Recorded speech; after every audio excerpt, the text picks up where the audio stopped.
자, 우리 혈압당뇨 환자분들이 합병증으로 제일 무서워하는 게, 물론 뭐 중풍신경경색도 있겠지만 특히 혈액투석에 대한 공포가 굉장히 큽니다. 환자분들 표현에 의하면 이거는 한 방에 가는 게 아니라 평생 내내 병원에 다니면서 피를 계속 거르고 살아야 된다는 공포가 굉장히 크거든요.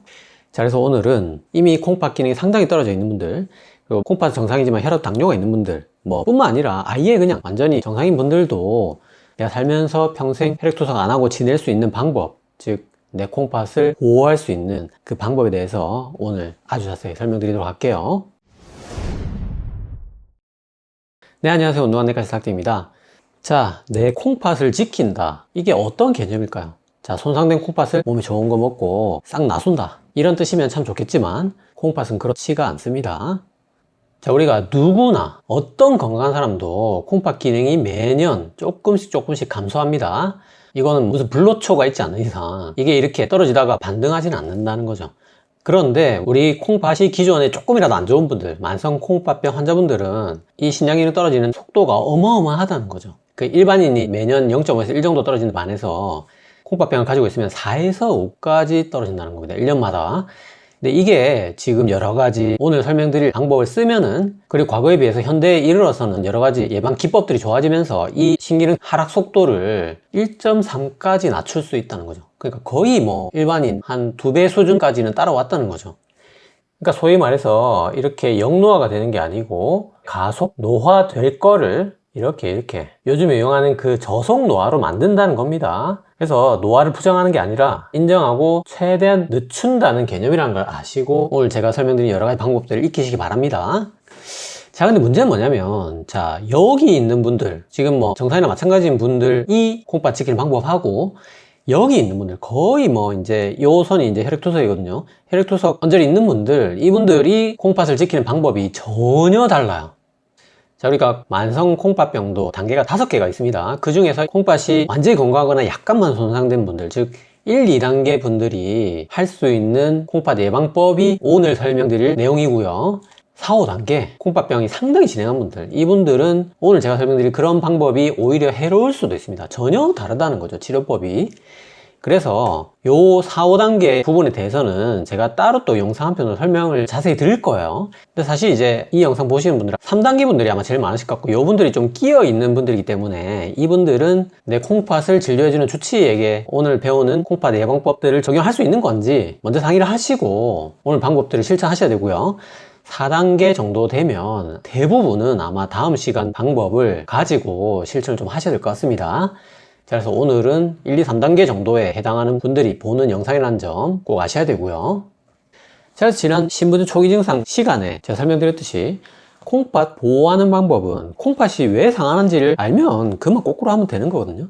그래서 만성 콩팥병의 원인이 뭐냐? 자, 혈압당뇨가 70%, 나머지 중에 제일 많은 게 이제 사고체 신염인데, 이거는 뭐 자가 면역이라는 어쩌면 우리가 좀 어찌할 수 없는 그런 부분이 많기 때문에 또 이건 유전이고, 그래서 사실상 혈압당뇨가 그냥 결정체라고 생각하시면 되고, 그래서 실제로 만성 콩팥병 뿐만 아니라 급성신손상까지 포함해서 콩팥을 손상시키는 요소를 전부 다 모아보면 딱 이 6개입니다.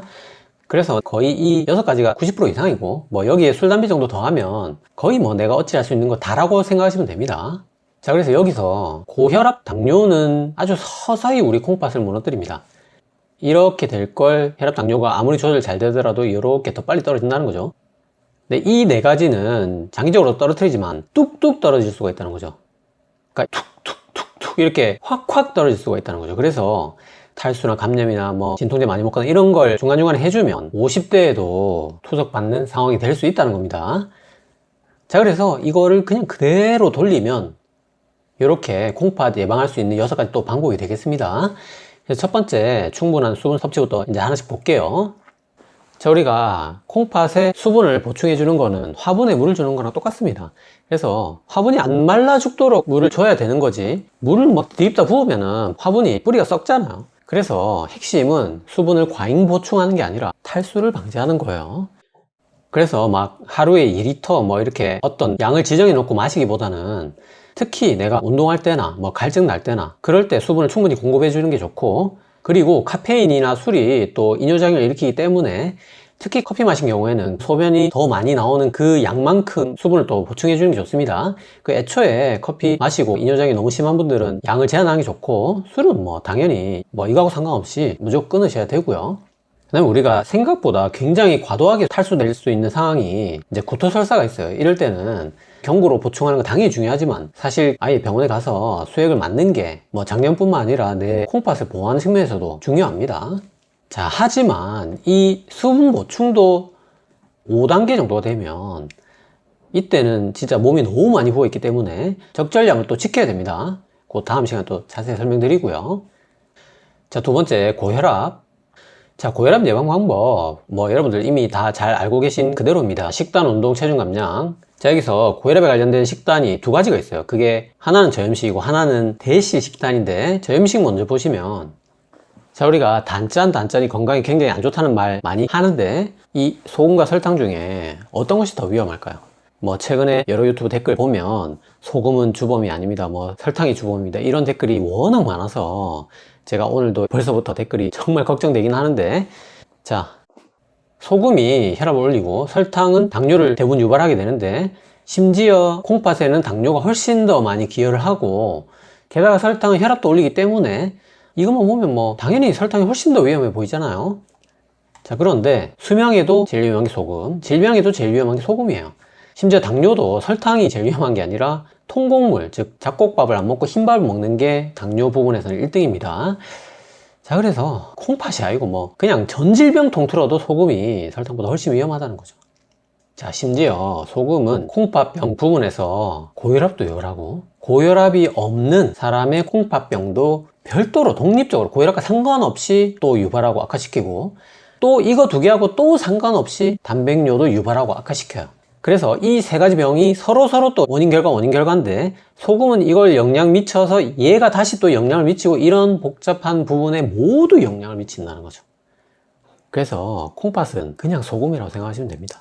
솔직히 저도 사람이기 때문에 이 자료 만들면서 악플 달릴 거 생각하니까 스트레스가 이만저만이 아니었는데, 그렇다 하더라도 정말 콩팥이 지금 손상돼서 전전긍긍하고 계신 선량한 환자분들이 피해를 보면 안 되기 때문에, 뭐 앞으로는 제가 받는 거고 그분들께 올바른 지식을 전해드려야 된다는 진짜 일념 하나로 이 내용을 준비했고, 그래서 이 싱겁게 먹는 방법 제가 지난 저염식 영상에서 굉장히 자세히 설명 다 드렸는데, 요 내용을 오늘 시간에 짧게 요약하면, 자, 요리에 소금을 넣지 말고 대신에 다양한 양념을 쓰면 그 짠맛을 뭐 감칠맛이나 매운맛이나 이런 것들로 커버할 수 있다는 거죠. 그래서 훨씬 더 양념을 많이 쓸 수 있습니다. 요게 소금 1g인데 예를 들어서 뭐 쌈장으로 치면 12g이나 넣을 수 있고, 뭐 카레로 넣으면 17g까지 넣을 수 있다는 거죠. 그래서 훨씬 더 소금도 적게 넣는 효과가 있고 또 풍성한 맛을 낼 수 있고요. 그리고 이 양념도 심지어 요리할 때 넣으면 굉장히 소금을 많이 넣을 수 있다고 합니다. 뜨거울 때 짠맛이 둔해지기 때문에. 그래서 간도 먹기 직전에 하는 게 좋고, 그리고 먹기 직전에도 이렇게 뿌리는 게 아니라 찍어 먹는 게 훨씬 더 또 염분을 줄일 수 있고요. 거기다 또 찍는 것도 소금이 아니라 저염 소스가 있습니다. 자, 요 저염 소스가 뭐냐? 자, 간장, 물, 식초, 설탕, 고추냉이 요거 다 합쳐서 1대1대1 비율로 섞는 겁니다. 그래서 간장 1, 물 1, 식초, 설탕, 고추냉이 1 해가지고 대량으로 만들어 놓고, 뭐 생선, 만두, 두부, 계란, 묵, 전 이런 거 찍어 드시면 되고, 이 만들기 번거롭다 하시면 저염간장 또 파니까 그냥 요거 사서 그때그때 찍어 드시면 아주 쉽게 저염식을 또 실천할 수 있고요. 그 김치가 묵은지 같은 경우에 이렇게 씻어도 이게 염분이 다 배어 있습니다. 그래서 소금을 제거할 수 없기 때문에 제가 요거 링크 걸어 드릴 테니까 요 사이트 들어가시면 저염김치 만드는 방법이 있거든요. 굉장히 많습니다. 다양하게 만들 수 있으니까 이런 걸로 만들어서 대체해서 드시면 되고, 아유 이런 거 어떻게 담노 하시면 겉절이 만들어 드시면 됩니다. 이거는 만드는 것도 금방 만들 수 있어서 소금을 적게 넣고 드시면 되고, 또 이거는 물에 헹구면 소금이 거의 다 씻겨 나가기 때문에 식당에서도 겉절이 시켜가지고 충분히 저염으로 다 드실 수가 있습니다. 그 외에 뭐 국물 안 먹어야 되고 뭐 밥도 피해야 되고 이런 거 다 아실 거고, 우리 라면 스프 한 봉지가 정확하게 1 염분 섭취량입니다. 그래서 하루가 3끼니까 딱 3분의 1 넣으시면 한 끼 먹을 염분 양이 되는 거고요.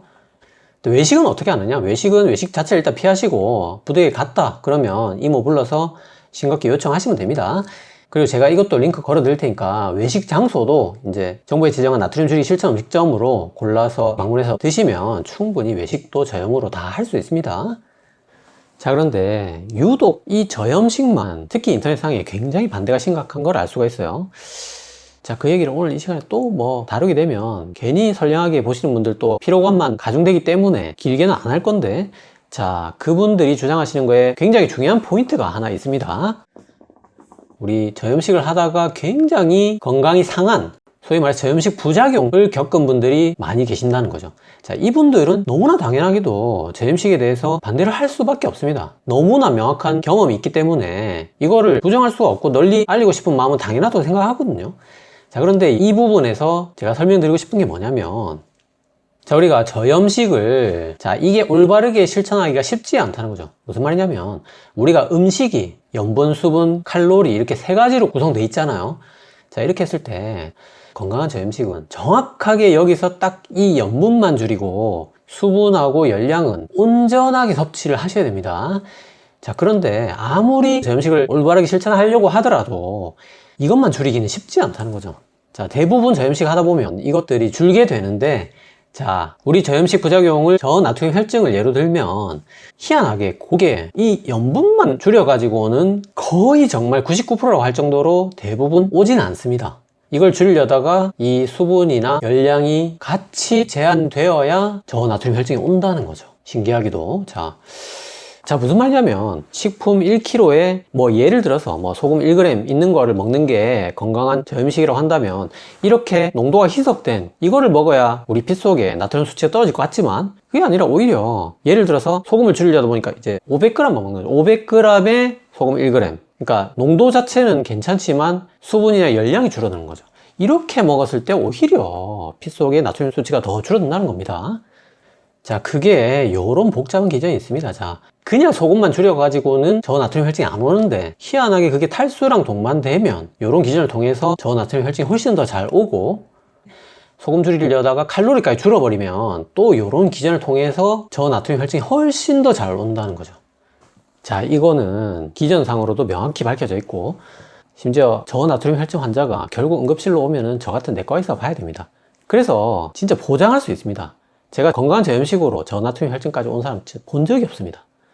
그래서 저염식 부작용 환자분들은 대부분 탈수랑 영양결핍이 동반되면서 결국 이것 때문에 여러 가지 부작용들이 생겼다는 겁니다. 거의 대부분이 이렇다는 거예요. 아닌 분도 있지만. 그리고 정말 뭐 이런 기전을 통해서든 아니면 뭐 건강하게 저염식 다 지키고 염분만 줄였는데도 부작용이 왔든, 어쨌든 내가 어떤 경험적인 사례가 있다고 해서 이 사례를 과연 전 국민에게 동일하게 적용할 수 있는가, 또 이런 문제가 있다는 거예요. 자, 그래서 제가 지난 항문 소양증 시간에 나는 평생 항문을 비누로 빡빡 씻어왔지만 아무 문제 없이 살아왔다, 자, 이런 댓글이 유튜브 전반에 가장 좋지 않은 댓글이라고 제가 설명드린 바가 있어요. 왜냐면 그분이 접촉성 피부염 환자가 비누를 얼마나 두려워하는지 못 봤기 때문이에요. 자, 그래서 내 사례가 아주 독특한 사례인 건지 아니면 전 국민에게 동일하게 적용할 수 있는 일반 보편 타당한 사례인 건지 알 수가 없기 때문에, 그래서 우리가 논문을 보는 겁니다.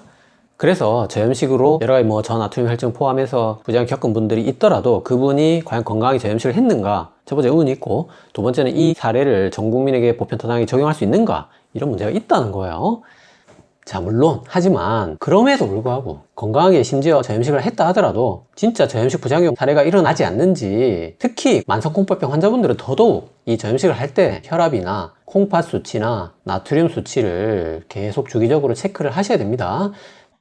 자, 그래서 이런 저염식이 콩팥 건강에 있어 가장 중요한 예방수칙은 맞지만, 여러 가지 모니터를 통해서 내가 잘못하고 있지는 않은지 또는 너무 과도하게 하고 있지는 않은지 이런 것들을 살펴볼 필요가 있고, 이런 원리가 똑같이 적용되는 게 바로 단백질 제한입니다. 자, 단백질도 역시 4, 5기가 되면 상당히 제한해야 되고, 또 제한하다가 다른 칼로리나 수분이 줄어드는 경우가 굉장히 많기 때문에, 그래서 또 너무 제한하지는 말고 적절히 먹어주라, 이런 얘기가 그래서 나오는 겁니다. 자, 그래서 소금하고 단백질은 잘 줄여야 된다. 건강하게 줄이면서 모니터 철저히 해야 되고, 특히 4, 5기가 되면 더더욱 조심해야 된다, 이런 말씀 드리고요. 자, 그 다음에 고혈압 식단의 양대축 두 번째, 대시는 제 지난 영상 참고해 주시면 되고, 사실 이 영상이 조금 어렵기 때문에 제가 아주 쉬운 버전의 대시 영상을 또 준비하고 있습니다. 이제 그게 한두 달 뒤에 올라올 거기 때문에 특별히 이제 그 영상을 좀 참조해 주시면 되는데, 자, 이 대시 식단도 1, 2, 3단계 정도에서 먹는 거지 일반적으로 4단계부터는 칼륨을 제한하기 때문에 권하지 않습니다. 자, 그런 자기 단계에 맞춰서 이것도 적용해야 되고요. 그 다음에 적정 체중 유지하시고 고혈압 운동하는 방법도 또 지난 제 영상 한 편 꼭 같이 시청해 주세요. 자, 그래서 고혈압 끝났고 세 번째 당뇨 보시면 역시 고혈압처럼 식단, 운동, 체중 감량 똑같고요. 자, 식단 요것도 지난 제 영상 참고하시면 되는데, 자, 오늘 시간 짧게 요약하면 자, 이렇게 5가지 하시면 됩니다. 자, 이 중에서 가장 중요한 게 사실 이거일 것 같지만 아까 앞에도 설명드렸듯이 이게 훨씬 더 중요합니다. 자, 밥은 우리가 항상 먹는 거기 때문에 흰밥을 잡곡밥으로 바꾸는 게 가장 당뇨 환자에게 큰 영향을 미친다고 지난 시간에 제가 설명드렸고, 물론 그렇다고 해서 잡곡밥으로 바꾸기만 해서는 되는 건 아니고 당연히 양도 줄여야 되고요. 여기에 뭐 채소, 과일, 그 다음에 단백질 이런 것들을 당뇨를 예방하기 위해서는 우리가 충분히 먹어야겠지만 사실 이것도 역시 1, 2, 3단계에 해당하는 말이고 4단계부터는 어느 정도 제한을 해야 됩니다. 그래서 이분들은 또 다음 시간 참고해 주시고요. 물론 이제 오늘 이 시간에는 이분들은 요 내용들을 충분히 잘 실천하시면 됩니다. 자, 네 번째 감염 보시면, 자, 감염이 걸렸는데 왜 콩팥이 손상되냐? 자, 3가지 아주 뚜렷한 기전이 있습니다. 첫 번째, 염증 자체가 콩팥을 급성이든 만성이든 굉장히 잘 손상시킵니다. 이 자체가 이제 문제가 되고, 두 번째는 우리가 뭐 꼭 장염이 아니어도 뭐 그냥 폐렴, 독감 이런 거 걸려도 탈수가 돼요. 뭐 열이 나니까 땀이 나서 그렇기도 하지만 그냥 염증 자체 때문에 탈수가 옵니다. 그래서 이거 더하기 이걸로 또 콩팥이 손상되고, 거기에 이게 또 굉장히 중요한데 대부분 감염으로 병원에 가면 항생제, 소염제는 무조건 씁니다. 이것들이 뒤에 또 자세히 설명드리겠지만 콩팥을 굉장히 손상시키는 약들이 많다는 거죠. 그래서 만성 콩팥병 환자뿐만 아니고 뭐 우리 건강한 분들도 콩팥을 위해서 요 정도 3가지 예방접종 반드시 하시는 게 좋습니다. 그게 이제 독감, 폐렴, 대상포진이고, 물론 이 병들이 전부 다 직접적으로 콩팥에 해를 끼치긴 하지만 특히 이 폐렴이나 대상포진에 쓰는 약들이 또 굉장히 콩팥에 해롭습니다. 자, 그리고 사실 이 감염들을 예방하기 위해서 우리가 1, 2, 3, 4, 5단계 전체에 걸쳐서 예방접종 잘 하셔야겠지만 특히 4, 5단계는 여기 한 가지 의미가 더 있어요. 뭐냐면 만성 콩팥병, 특히 말기 신부전에 다다른 분들은 이런 병들이 훨씬 더 잘 걸립니다. 우리 소위 말해서 고위험군 하잖아요. 거기에 만성 콩팥병, 특히 말기 신부전이 들어있다는 거죠. 그래서 이 전체 말할 것도 없고 특히 이분들은 더더욱 예방접종 잘 맞으셔야 되고요. 자, 5번째, 이제 여러가지 콩팥을 손상시키는 약들.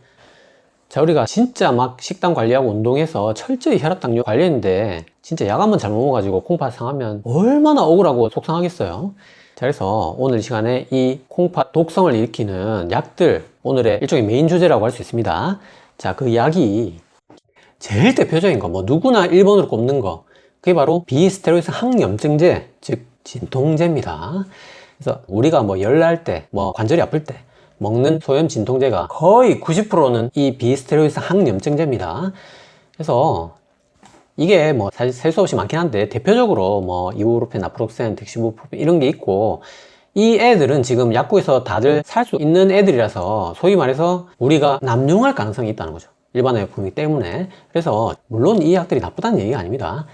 하지만 내 콩팥 손상을 감수하고라도 지금 이 약을 먹어야 되는 상황인지 반드시 신중하게 접근해야 된다는 거고요. 자, 2번째, 조영재, 우리 CT 찍을 때 그 기분 나쁜 느낌의 주사가 있습니다. 자, 이 주사가 사실 이거보다 훨씬 더 독한 약인데 정말 다행인 거는 이제 우리가 CT를 막 그렇게 1년에 몇 번씩 찍을 상황은 그렇게 많지 않다는 거예요. 하지만 이게 특별히 뭐 당뇨가 있다거나 고령에서 이 조영제 독성이 더 심해질 수가 있습니다. 그 다음에 우리 붓기 빼는 약, 이뇨제, 뭐 신부전이나 신부전 이럴 때 많이 먹지만 이게 또 콩팥을 굉장히 잘 상하게 할 수 있고요. 그 다음에 아까 말씀드린 대로 뭐 대상포진에서 아시클로브라든지 또 폐렴에서 뭐 겐타마이신이니 뭐 레보플로사신 이런 것들 신독성이 있는 약들이 많습니다. 자, 그다음에 우리 역류성 식도염 치료제 PPI가 물론 얘들만큼 심한 건 아니지만 얘도 급성 만성으로 다 콩팥 손상이 입증이 돼 있습니다. 그래서 PPI 대신에 PCAB을 많이 쓰긴 하지만 이런 약들보다는 제 지난 역류성 식도염 영상에서 알려드린 그런 생활습관 교정으로 가능하면 약을 먹지 않고 역류성 식도염을 치료할 수 있도록 하고요. 자, 그리고 얘가 좀 특이합니다. 자, 지금 얘가 혈압약, 얘가 당뇨약인데, 자, 혈압 당뇨약, 당연히 혈압 당뇨를 치료하면 콩팥이 좋아질 건데, 이게 지금 잠재적 콩팥 독성 약제에 들어있어요. 자, 이게 분명히 콩팥에 좋은 약이 맞습니다. 자, 이 두 개는 거의 같은 계열이고 혈압약입니다. 그리고 얘는 당뇨약입니다. 자, 그래서 이 세 개 다 굉장히 콩팥에 특별히 더 좋은 혈압 당뇨 약입니다. 그래서 이게 1, 2단계에서는 콩팥이 오히려 보호가 되는 게 맞습니다. 다른 혈압 당뇨약보다 훨씬 더 보호 효과가 큽니다. 그래서 좋은 약인데 문제는 뭐냐면 4, 5단계에서 이 약은 도리어 위험해질 수 있다는 거죠. 그래서 이게 뭐냐면 이제 우리가 운동이 심장에 미치는 영향과 똑같다는 거죠. 운동이 대부분은 심장을 보호하지만 우리가 심장병 환자를 마라톤을 시킬 수는 없는 거잖아요. 그것처럼 아무리 좋은 것도 이미 손상된 사람한테는 독이 될 수 있다는 거죠. 그래서 요 단계 정도가 되면 이제 저 약들은 우리 내과 선생님들이 알아서 바꿔줍니다. 이제 그런 특별한 기준의 약도 있다는 거고요. 그래서 뭐 이 6가지 약이 있지만 사실 우리가 가장 많이 처방되고 그다음에 콩팥에 미치는 효과도 큰 약이 바로 결국은 이 진통제, 비스테로이드 항염증제입니다. 그래서 내가 먹고 있는 약이 이 계통 약인지 어떻게 알 수 있느냐, 또는 뭐 이 계통인지 이 계통인지는 어떻게 알 수 있느냐, 약국에서 일반 의약품 사면은 약사분께 물어볼 수 있겠지만 전문의약품 같은 경우에는 그냥 처방전 끊어서 약만 타오는 경우가 대부분이잖아요. 자, 이럴 때 여러 가지 뭐 내가 지금 먹고 있는 약들을 조회해 볼 수 있는 어플들이 많이 있습니다. 뭐 심평원 공식 어플인 건강이음도 있고 뭐 리터러시 M 뭐 그다음에 필라이즈 이런 거에서도 내 약을 다 조회할 수 있어요. 자, 이런 것들로 내가 먹은 약이 뭔지 전문의약품까지 싹 다 알 수는 있는데 제가 이거를 약 이름을 찾더라도 이게 비스테로이드 항염증제인지는 여러분들이 알기가 정말 쉽지는 않더라고요. 그래서 결국 챗GPT 같은 인공지능에 이런 식으로 질문할 수 있습니다. 이게 비스테로이드 항염증제입니까? 또는 이게 진통제입니까? 항생제입니까? 또는 그것도 어렵다면 이 약이 콩팥 손상이 큰 약입니까? 이렇게만 질문하더라도 대부분 인공지능이 정확하게 답변해 주더라고요. 그래서 아까 설명드렸던 건강이음이나 리터시 M 같은 어플에서 내가 지금까지 처방받은 약을 조회해보고 그 안에 콩팥 독성을 일으킬 수 있는 비스테로이드 항염증제 같은 게 들어있지 않는지 2차적으로 또 챗GPT에 검색을 해보면 여러분들이 충분히 내가 먹은 약도 물론 1차적으로 주치의한테 물어보고 주치의가 잘 관리해야 되는 게 1번이긴 하지만 또 이런 방식으로 집에서 간편하게 또 내가 먹은 약을 조회하고 관리해 볼 수 있겠습니다. 자, 마지막 요 배색, 요로결석, 전립선 비대, 뭐 종양, 뭐 신경성 만강 이런 것들이 원인이 돼서 대부분 뭐 급성으로, 하지만 또 일부는 만성으로 콩팥을 손상시킬 수가 있습니다. 근데 이건 뭐 대부분 다 내가 어떻게 할 수 있는 게 아니고 비뇨의학과 가서 진료를 받아야 되는 병들이고 대부분 또 극심하게 아프기 때문에 진료를 다들 잘 보시고요. 자, 그렇게 이 부분은 관리를 하시면 되겠습니다. 자, 그래서 지금까지 굉장히 다양하게 여러가지 설명드렸던 예방수칙을 딱 8가지로 정리를 하면 혈액투석 안 하는 방법, 내 콩팥 지키는 방법, 오늘 결론으로 첫 번째, 소금, 설탕, 단짠 줄이거나 금지하시고 탈수는 철저히 예방해서 물을 충분히 마셔야 됩니다. 두 번째는 단백질은 너무 많이 드시지 말고 적당히 드시되 탈수나 영양결핍이 오지 않도록 또 어느 정도는 4, 5단계가 아니라면 충분히 드셔야 되고요. 적정 체중 당연히 유지하시고, 자, 적당한 운동이 중요합니다. 무슨 말이냐면 운동이 당연히 좋지만 너무 운동을 과하게 하게 되면 오히려 급성으로 탈수가 심하게 오면서 콩팥을 굉장히 손상시킬 수가 있고, 게다가 거기서 한술 더 떠서 횡문근융해증이 올 정도로 과하게 운동을 하게 되면 이거는 심지어 혈액투석 내지는 사망까지 갈 수 있어요. 그리고 이제 기본적으로 너무 과한 운동을 일시적으로 신장 혈류량을 오히려 감소시킵니다. 그래서 이 기전으로 가장 크게 콩팥이 좋지 않고요. 그래서 이런 운동보다는 이제 오히려 그냥 일종의 좀 가벼운 중등도에 가까운 이런 운동이 고혈압 당뇨 예방에도 좋고 신혈류량도 장기적으로 결국 증가시키고 또 산화 염증 스트레스도 감소시키기 때문에 콩팥에는 최소한 오히려 그냥 적당하고 규칙적인 운동이 훨씬 좋습니다. 그 다음에 이제 너무 당연히 이제 금연금주가 뭐 혈압 당뇨 그 다음에 여러가지 혈관에 직접적으로 영향도 미치지만 콩팥에도 별도로 특히 흡연이 15감년 이상에서 만성콩팥병을 5.8배까지 높이고 흡연 음주를 같이 하면 별도로 만성콩팥병 위험도를 또 4.9배 높인다는 보고가 있기 때문에 뭐 이 영상 보시는 분들은 당연히 철저한 금연, 금주 하셔야 되고요. 그 다음에 기본적으로 이런 것들을 통해서 혈압 당뇨를 예방해야겠지만 이미 혈압 당뇨가 와 있는 분들은 약을 먹어서라도 철저하게 치료하셔야 되고 예방접종, 특히 앞서 말씀드린 3가지 질병에 대해서 잘 받으시고요. 그 다음에 약들, 사실 우리가 소위 말해서 양약은 어떤 약이 콩팥에 안 좋은지 우리가 알 수라도 있지만 한약이나 공기식은 안 밝혀져 있는 것들이 훨씬 더 많기 때문에 이런 것들까지 전부 다 콩팥 안 좋은 분들은 철저히 주의하시는 게 좋고요. 자, 마지막으로 지난 시간에 말씀드렸던 굉장히 중요한 내용. 자, 내가 뭐 일에 치여서 바빠서 이런 것들 잘 못했다 하더라도 최소한 이거는 반드시 해야 된다는 거죠. 자, 내 콩팥이, 내 건강이 지금 어느 정도인지 정말 아무 관심이 없더라도 우리나라에서는 전 국민에게 콩팥 수치를 1년에 한 번씩 무료로 다 검사를 해주고 있습니다. 바로 국가검진을 통해서. 그래서 제가 지난 시간에 이 국가검진 결과지를 차곡차곡 잘 모아놨다가 그 수치 중에서 이 혈청 크레아틴 수치가 매년 0.1씩 살금살금 오른다. 1.1이었는데 1.2가 되고 1.3이 된다. 그러면 이거는 굉장히 강력한 만성신부전의 진행 조짐일 수 있으니까 빨리 그 검진을 시행한 병원이 됐든 신장내과가 됐든 방문해서 자세한 검사를 받아보시라고 설명을 드렸고요. 거기에 또 특별히 뭐 이런 만성콩팥병 초기 증상을 의심할 수 있는 6가지 증상들, 그 중에서 특별히 요 주요한 3가지 증상, 거품류, 부종, 혈압 상승이 있다면 더더욱 이런 증상을 발견한 즉시 또 병원에 가셔서 콩팥 수치를 그때그때 또 검사를 해서 이렇게 살금살금 신기능이 내려가지 않는지, 수치가 살금살금 오르지 않는지 확인을 해 보시도록 마지막으로 오늘 권유를 드립니다. 자, 그래서 오늘 시간 내 콩팥을 손상시킬 수 있는 6대 원인부터 해서 마지막으로 혈액투석을 막고 콩팥을 지킬 수 있는 8가지 방법. 자, 요 한 장이니까 지금 멈춰놓고 캡처하셔서 평소에 잘 지켜보시라고 설명드리면서 오늘도 3줄 약으로 마무리할게요.